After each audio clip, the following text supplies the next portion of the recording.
Hi everyone, welcome back to Tech Cravers. Today we're diving into the long-awaited Miyoo Flip, a clamshell-style handheld that many have been eager to get their hands on. By pure coincidence, I actually ended up receiving 2 units, one from my friends over at LITNXT, and just the other day, another one showed up from MechDIY. So I thought, why not take the opportunity to briefly show the differences between what you get depending on where you order it from, while also sharing my first impressions of the Miyoo Flip itself. If that sounds like a good idea, sit back, relax, and let's jump into it.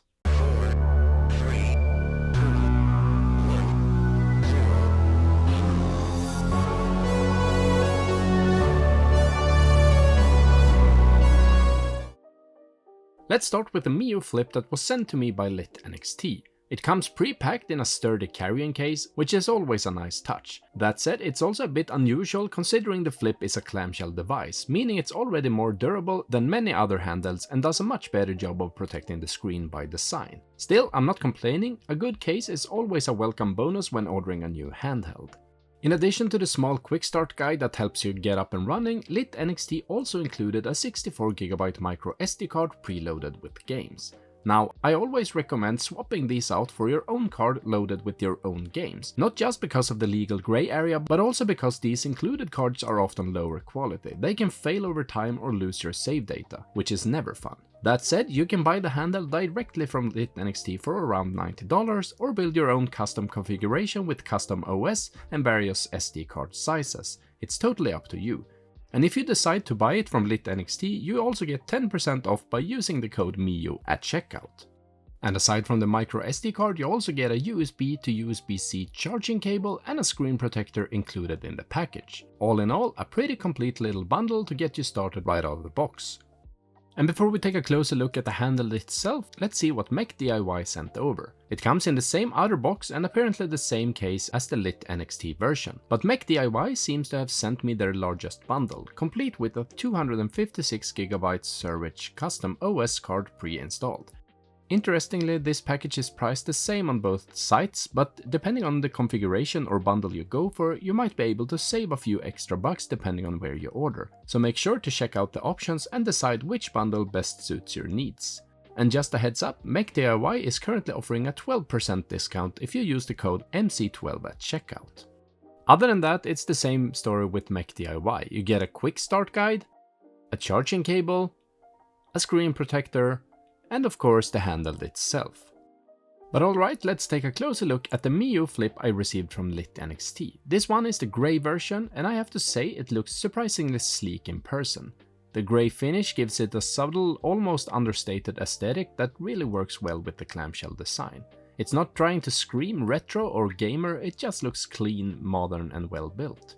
The matte texture on the shell adds to the premium feel and gives it a bit more grip in the hand compared to glossier models. And thanks to the foldable form factor, the screen stays protected when closed, making this an ideal handheld for tossing in a bag without worrying about scratches. It's a very neutral look that I think that a lot of people will appreciate, especially if you're into a minimalist tech design. MechDIY on the other hand sent me the black version of the Miyoo Flip, and it definitely brings a different energy. While the grey model feels more neutral and understated, the black version gives off a clean classic vibe that really suits the clamshell design as well. It looks sharp, modern and just a little bit more techy in the best way.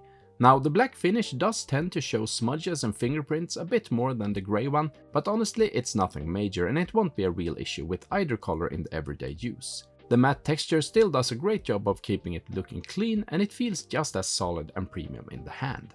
One thing worth noting is that the black model comes with red face buttons instead of the purple ones found on the grey version. It gives the handheld a slightly bolder, more striking look, kind of reminiscent of older color schemes, and I think it works really well with the overall design.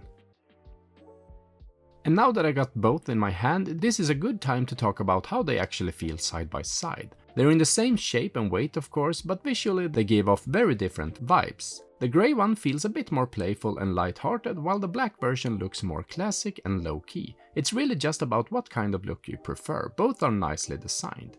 The matte texture is same on both, and while the black finish might show fingerprints a little more, it's nothing that becomes a real issue. They both feels great in the hand with plenty of grip. As for the hinge, both unit feels solid, no wobble, no real creaking, it's sturdy and gives a satisfying snap when you open and close it, which is always reassuring with clamshell devices. So in the end, it's really just down to your personal style. The quality is consistent across the board.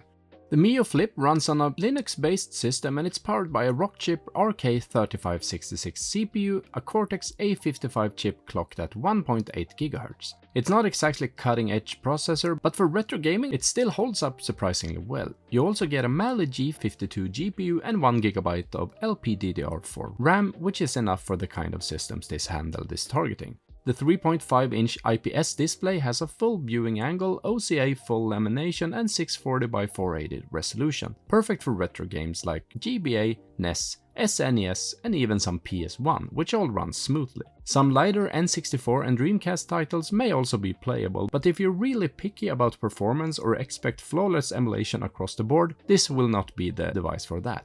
The device has a 3000 mAh battery, good for a few solid hours of playtime per charge. So while the hardware is modest by today's standards, it's more than capable for the retro experience this handheld is designed for.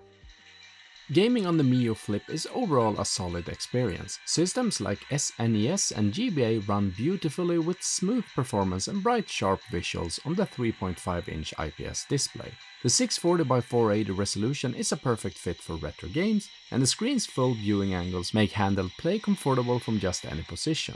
The tactile feel of the D-pad and face buttons also adds to the enjoyment, especially for 2D platformers or action RPGs where precision matters. More demanding systems like N64, Dreamcast and PSP can be a hit or miss, but the Flip still holds its own. Some lighter games run well out of the box, while others may need a bit of tweaking to be fully playable. It's probably not the device for someone who expects flawless emulation of every title, but for casual and nostalgic play it gets the job done. Even PSP is playable in many cases, and lighter titles may run smoothly, and for a device of this size and power that's honestly impressive. The dual analog sticks, while compact, are responsive enough to make 3D gameplay feel natural, especially for quick gaming sessions. All in all, the Miyoo Flip offers a convenient, pocketable way to revisit a wide range of classic games. It's not a powerhouse, but for retro fans looking for style, simplicity and portability, it's a very enjoyable little handheld. So to sum it all up, the Miyoo Flip isn't a performance monster, but it doesn't need to be. For retro gaming up to PS1 and even some lighter N64, Dreamcast and PSP titles, it delivers a surprisingly smooth and enjoyable experience. The clamshell design is compact, the screen is sharp and the build quality is solid, especially for the price. It's not perfect, but if you're looking for a portable, stylish way to enjoy classic games on the go, the Miyoo Flip is definitely worth a look. Let me know in the comments what you think of it, and if there's a game or platform you'd like to see me test in a future video. Thanks for watching, Tech Cravers out.